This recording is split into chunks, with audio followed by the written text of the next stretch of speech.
Lumalabas pa ang detalye sa kontrobersyal na usapan ni Steve Witkoff at mga Ruso.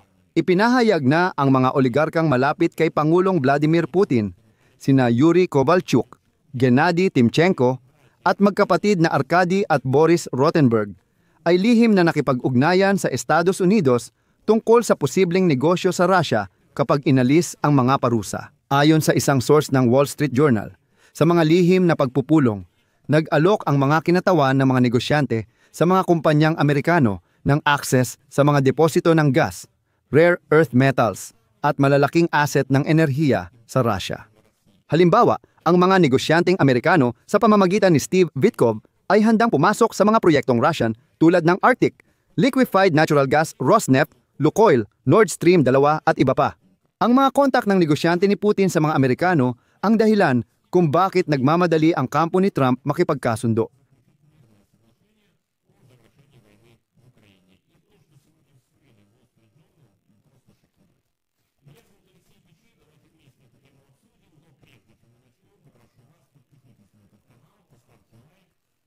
Handa na ang mga kontak ang mga negosyante ni Putin ni Steve Witkoff.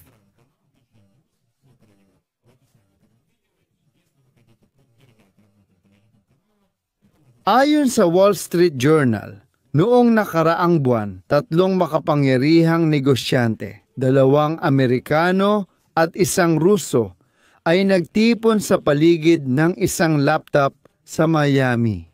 Sinasabing ginawa nila ito upang bumuo ng plano para tapusin ang matagal at madugong digmaan ng Russia laban sa Ukraine. Ayon sa mga pamilyar sa negosasyon, mas malawak ang saklaw ng proyekto nila. Palihim silang bumubuo ng plano para iligtas ang ekonomiya ng Russia na nagkakahalaga ng $2 trilyong. Kasabay nito, unang makakatanggap ng dibidendo ang mga kumpanyang Amerikano kaysa sa mga kakumpetensyang Europeo. Dito, tinutukoy ang pagpupulong nina Steve Witkoff, Jared Kushner at Kirill Dmitriev noong katapusan ng Oktubre sa tirahan ni Witkoff sa Miami. Alalahanin ninyo kung paano ko nabanggit sa mga nakaraang episode na gustong gamitin ni Trump ang mga nakapirming ari-arian ng Russia sa Europa. Kaya ayon sa lumabas, si Kirill Dmitriev, ang sugo ni Putin, ang nagtutulak ng planong magamit ng mga kumpanyang Amerikano ang 300 bilyong ari-arian ng Russian Central Bank na nakapirmi sa Europa para sa mga proyektong pamumuhunan na ng Amerika at Russia at sa muling pagbangon ng Ukraine. Sa pamumuno ng Estados Unidos, pwedeng magsanib ang mga kumpanyang Amerikano at Ruso para paunlarin ang yamang mineral sa Arctic. Ilang buwan nang iginiit ni Dmitriev na walang hanggan ang mga tagumpay ng Russia at Estados Unidos na matagal nang magkaaway. Ang kanilang mga naglalabang industriya ng kalawakan na nagtagisan noong panahon ng Cold War ay maaari pa ngang magsagawa ng magkasanib na misyon papuntang Mars kasama ang kumpanya ng SpaceX.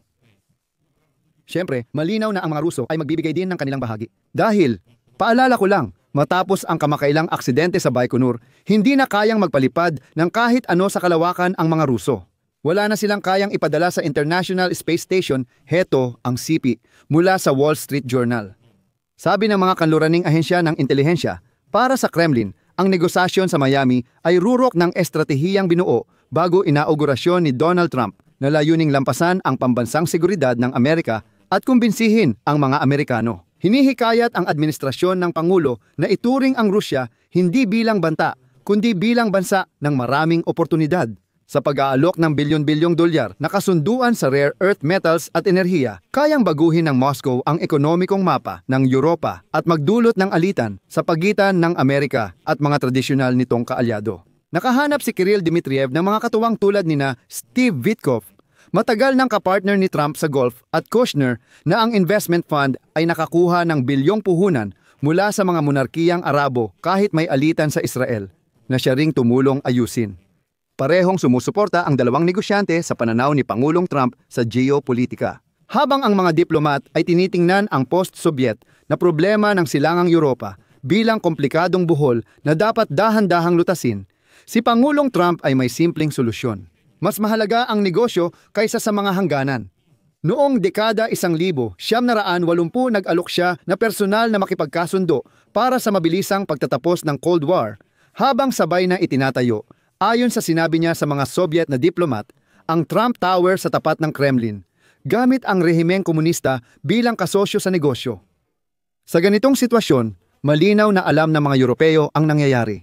Nang nagtipon ang mga lider ng kanluran ngayong linggo para talakayin ang planong pangkapayapaan ni Trump, nagbigay si punong ministro ng Poland na si Donald Tusk ng maikli ngunit mabigat na pahayag. Alam naming hindi ito para sa kapayapaan, kundi negosyo lang ito. Ayon sa Wall Street Journal, habang ipinapakita ni Witkoff ang peace plan, naroon din sina Gennady Timchenko, Yuri Kovalchuk at ang magkapatid na Rothenberg na kaibigan ni Putin. Nagpadala sila ng kinatawan sa lihim na pagpupulong, kasama ang mga kumpanyang Amerikano para talakayin ang kasunduan sa pagmimina ng rare earth metals at pinagkukunan ng enerhiya. Mas maaga ngayong taon, nagkita ang ExxonMobil at Rosneft para talakayin ang pagbabalik sa malaking proyekto ng gas sa Sakhalin, kung papayagan ito ng Moscow at Washington. Gusto rin ng mga Amerikano na muling paganahin ang Nord Stream pipelines. Bukod pa rito, si Gentry Beach ay kaibigan sa universidad ni Donald Trump Jr. at taga-suporta ng kampanya ng kanyang ama. Nakikipag-usap siya tungkol sa pagbili ng bahagi sa Russian Arctic Gas Project sakaling alisin ang mga parusa. Ang Arctic Liquefied Natural Gas, isa ang tinutukoy dito. Si Stephen Lynch, taga-suporta ni Donald Trump, ay nagbayad ng $600,000 ngayong taon sa isang lobbyist para matulungan siyang makakuha ng lisensya mula sa United States Department of Treasury para bilhin ang Nord Stream 2 pipeline mula sa kumpanyang pag-aari ng Russia. Narito ang isang simpleng katotohanan. Si Stephen Witkoff, na nagdedesisyon sa peace plan para sa Ukraine, ay hindi pa kailanman nakapunta roon. Pero sa Russia, 6 na beses na siyang lumipad ngayong taon. Bukas na tanong, interes nga ba ni Steve Witkoff ang ipinaglalaban? At ngayon, malinaw na kung bakit nagmamadali si Witkoff na tapusin ang kasunduan. Ayon sa Wall Street Journal, si Dmitriev ang pangunahing nakipagnegosasyon sa mga Amerikano. Lubos na umaasa ang mga lider ng Amerikanong at Ruso na negosyo na sina Witkoff at Dmitriev ay magtatagumpay sa kanilang layunin na gawing kumikita ang kanilang kumpanya matapos ang pagtatapos ng digmaan sa Ukraine. At narito ang ilang halimbawa. Susunod ay isang sipi. Sa gitna ng mga lihim na negosasyon, nakipagkita ang Senior Vice President ng ExxonMobil na si Neil Chapman sa Qatar kay Igor Sechin, ang pinununo ng Rosneft at dating personal na sekretaryo ni Putin, upang talakayin ang pagbabalik ng Exxon sa malaking proyekto sa Sakhalin, kung saan ang mga pamumuhunan ay ipinagpaliban matapos ang pananakop ng Russia sa Ukraine. Noong 2022, ang kumpanya ng ExxonMobil mamumuhunan na si Todd Boehly at iba pa ay pinag-iisipan ang posibilidad na bilhin ang mga ari-arian ng Lukoil. Kamakailan, sina Timchenko, Kovalchuk at Rothenberg, mga negosyanteng konektado sa Kremlin, ay nag-alok sa mga Amerikanong kasamahan ng konsesyon sa pagmimina ng gas sa dagat Okhotsk at posibleng sa 4 pang lugar.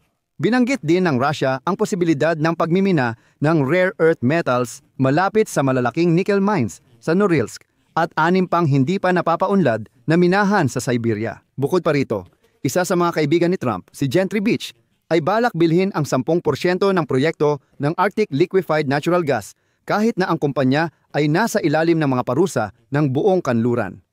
Ngunit, gaano man ito katunog na kakaiba, dahil sa baliw na diktador na si Vladimir Putin, maaaring mabigo ang lahat ng mga negosyong ito.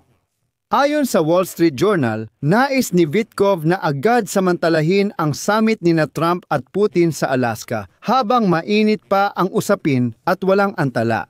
Optimistiko si Dmitriev dahil isinasaalang-alang ni Witkoff ang sensibilidad ng Rusya. Naniniwala kami na si Steve Witkoff at ang koponan ni Trump ay gumagawa ng malaking hakbang upang maunawaan ang posisyon ng Rusya sa pagtigil ng labanan, sabi ni Dmitriev. Ngunit nabigo agad ang summit noong Agosto 15 matapos magsimula. Agad na nagsimula si Putin sa isang lecture tungkol sa 1,000 taong kasaysayan ng pagkakaisa ng mga Ruso at Ukrainian na mga tao. Kinansela ng magkabilang panig ang tanghalian at pulong sa hapon na sana'y tatalakay sa iba pang issue, kabilang ang pagpapalitan ng mga bihag. Umalis si Witkoff nang hindi alam kung ano na talaga ang kalagayan ng mga bagay-bagay. Gayunpaman, aminin natin, si Stephen Witkoff ay sinusubukang makipagkasundo sa negosyo. Tulad ng nabanggit sa ulat, sinabi ni John Bolton na walang pakialam si Trump sa kasunduan. Wala talaga siyang pakialam sa mga kompromiso. Dito nakasaad kung sino ang nagbigay ng mga kompromiso. Kung hindi, ano pa ang magpapahintulot na palamutian ang 6 na posisyon? Maginhawa, isinulat ni Obitel Nijmir.